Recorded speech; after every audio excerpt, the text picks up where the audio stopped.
welcome back to SK1AKIS, and we are back here with a new interesting topic. And today we are going to discuss about whether the universe is really expanding or not, because we many places may hear that the universe is expanding, and some physicists and scientists even think of that the universe is static, as in very early times, as even Einstein once tried to apply cosmological constant in his equations of general theory of relativity. Otherwise, the general theory of relativity itself predicted that the universe is expanding in its own self. So we are going to discuss about this topic. Here I am in Kushinaga. I'd be very happy to make a video over this topic. This is one of my favorite topic I have ever studied, and this is really interesting because this is formulated really on the basis of the general theory of relativity, one of the two pillars of the modern physics. Among the general theory of relativity and quantum mechanics, we know actually we cannot apply general relativity and quantum mechanics both to a single body. But sometimes, some scientists have done it, something like Professor Stephen Hawking, when he tried to use the quantum mechanics and in the black hole, which was something created through general relativity by Einstein. So the question arises, is the universe expanding? And if the universe really expands, so do we expand with the universe? So am I getting bigger in size? After all, we may see from the common sense that actually, we also expand. As much we eat, we just grow more and more. But are we expanding as the universe? So actually, according to the general theory of relativity, I would like to tell that in 1905, Einstein postulated his special theory of relativity with two postulates, the first one and second one.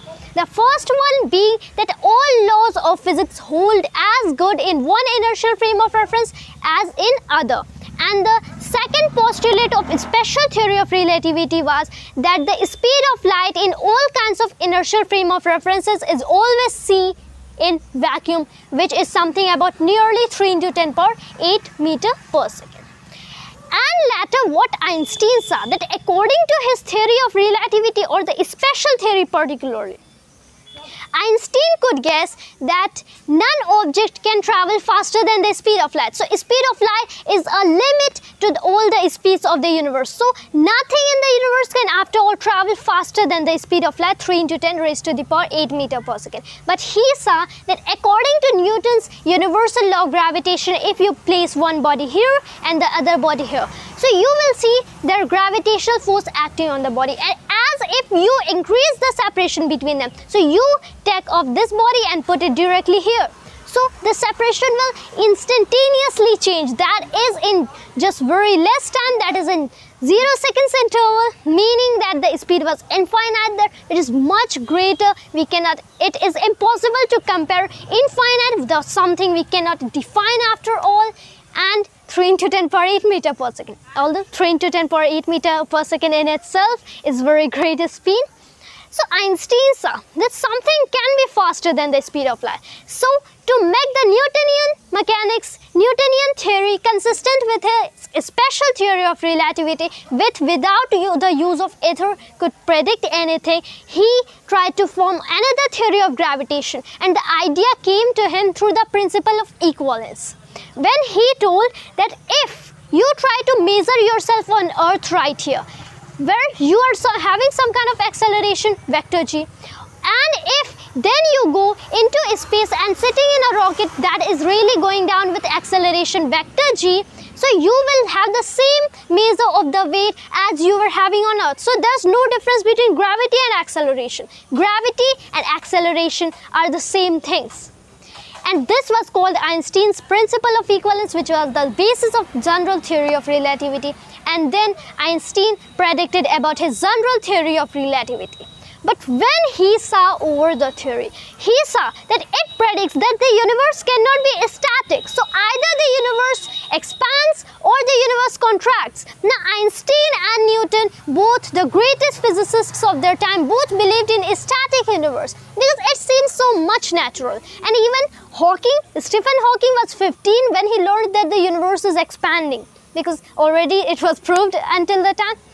And then he commented that it is not possible, it can't be happening. I think I read something wrong.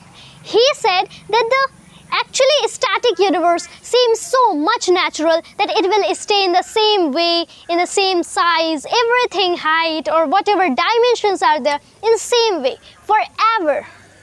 While expanding universe or even contracting universe may change with time. So an expanding universe may sometimes go to such a point where humans cannot calculate, or a contracting universe may be even sometime in future zero in size. So actually the idea is really very complex if we see from common point of view. But let's get back to the general theory of relativity.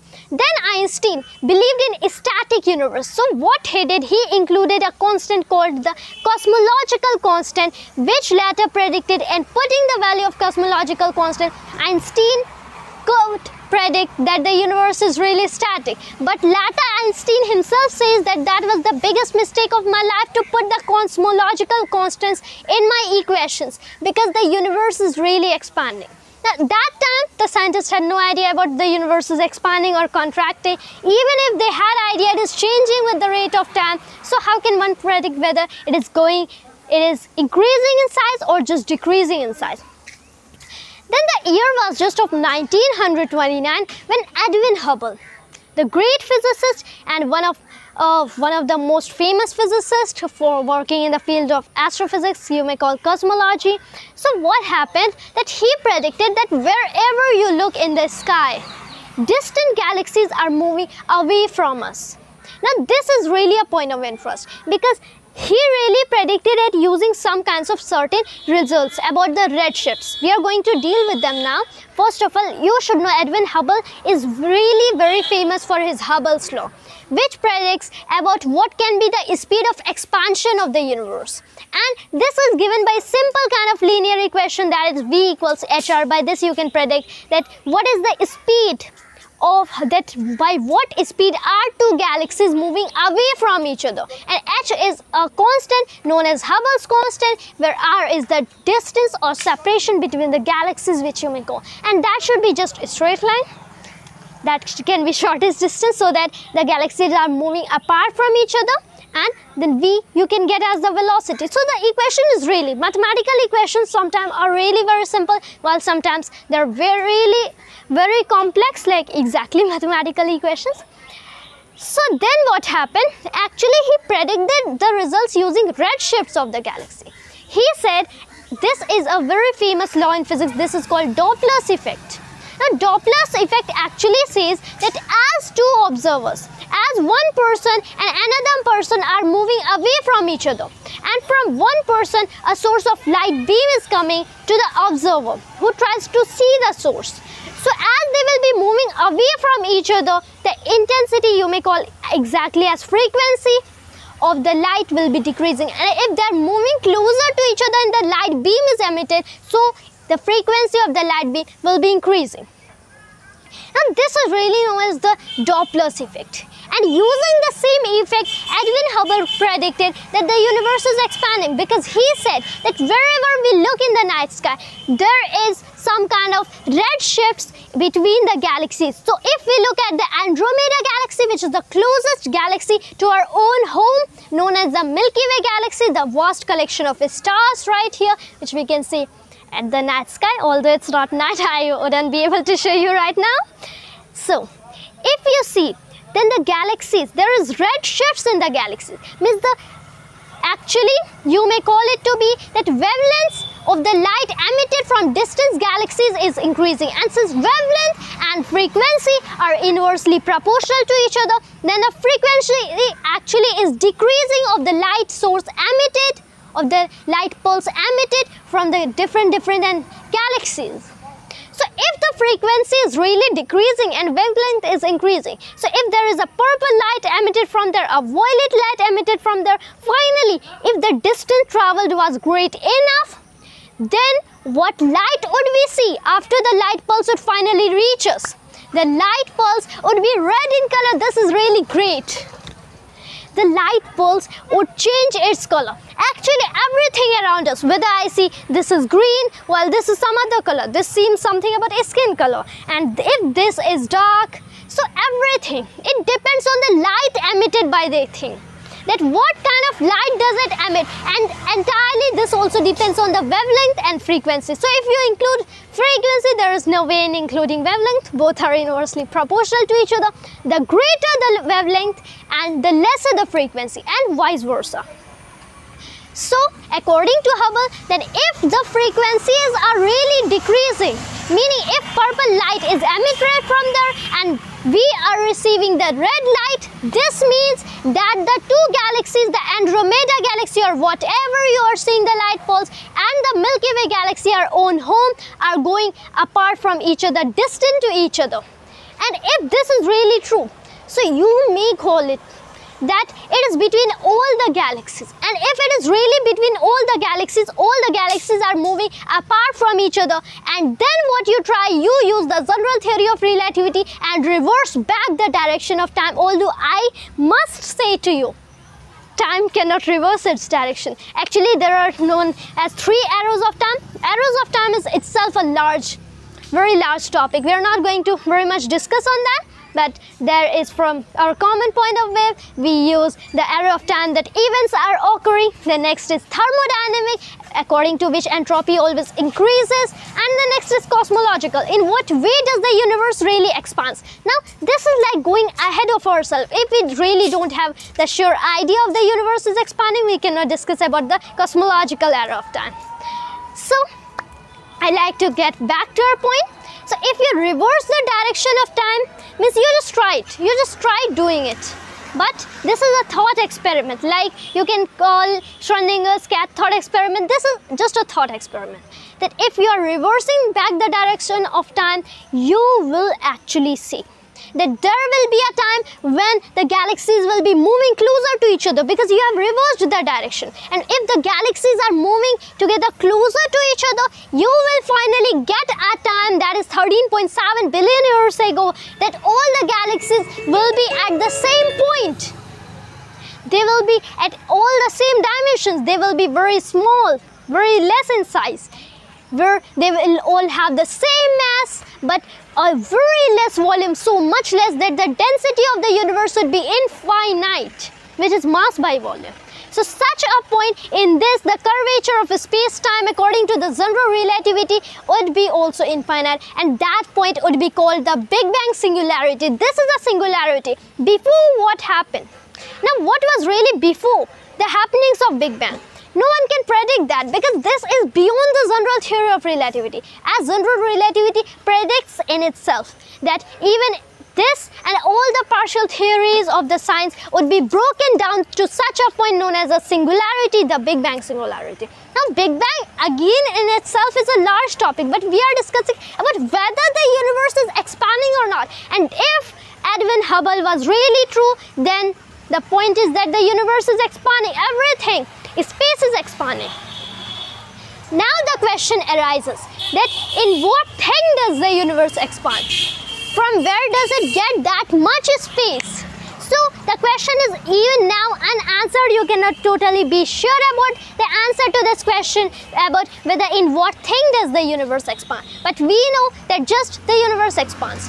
And the another question is that do we expand with the universe? So on this I would like to say from my point of view that the universe, whichever you may look, whatever way you look in the universe, all the galaxies, everywhere it seems uniform.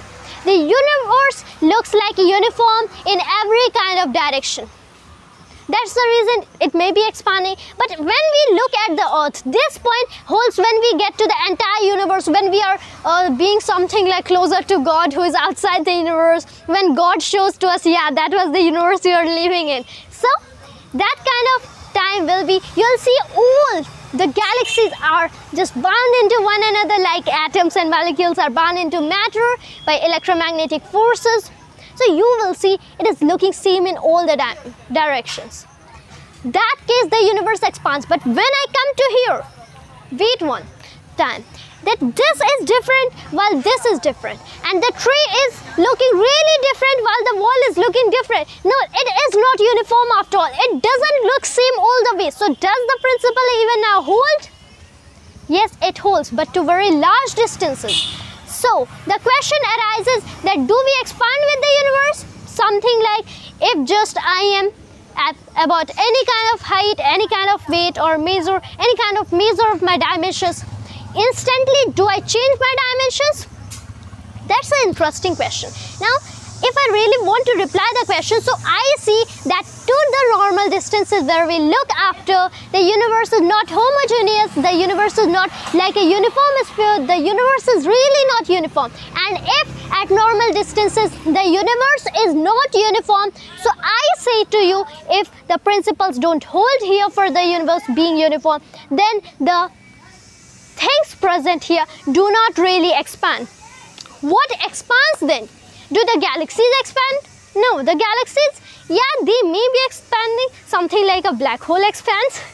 Okay, even humans expand, something like sometime in the past, if I again reverse the direction of time, I'd be so small, I have been getting bigger and bigger, and I am in front of you now. So I have expanded in my size, in my first dimension, second dimension, third dimension, and in time of course, first of all, I was of 0 years, now I am something going to be 11 years, so fourth dimension even. Now about other dimensions predicted by M theory, I cannot really comment, because I really do not know exactly what is M theory. I haven't understood it, so I wouldn't say about that. And even Stephen Hawking writes in his book, brief answers to the big questions, that if I would ever meet a physical God, we pray or we offer him. So I would ask him a single question, that has he seen any theory that is more complex than the M theory? So that's really difficult point. So those things are really not expanding with the universe. What is expanding? So the space itself, it stretches. The curvature of the space-time, you may call, is something about earlier in the time of Big Bang, if Big Bang theory was true. Because Hawking writes, one of my favorite author and scientists, that actually Big Bang theory was the biggest mistake of my life. So I cannot really say about whether the Big Bang is correct or there is no boundary theorem, the universe doesn't have any boundaries. There are other theories other than Big Bang which are trying to take place over the Big Bang, but still it is accepted theory, currently accepted. Even today scientists believe in the Big Bang theory. So after all, the universe is expanding, it is really expanding. We do not expand because we are not looking the same. But listen to me carefully. If I would be in space and I wouldn't be bounded by all those kinds of atoms and molecules by electromagnetic forces, I could be in space turning off my electromagnetic forces. So I could really expand. So I'd be expanding at an alarming rate. So I would also be something that like universe after 13.6 or 7 billion years. Okay, if the universe really survives after that, even after Big Crunch. So there may be a possibility of the end of the universe at the Big Crunch, but we aren't really sure yet whether the universe will end with a singularity, whether the universe had a beginning with a singularity. So space stretches itself, but we do not, even the time, there are 11 dimensions if M theory is correct, but we haven't confirmed experimentally at M theory. So the universe is really expanding, but we know that 3 dimensions and 4 dimensions at least are expanding. That was just all for today. Hope you always liked and enjoyed today's video, and thanks to all of us for watching this video.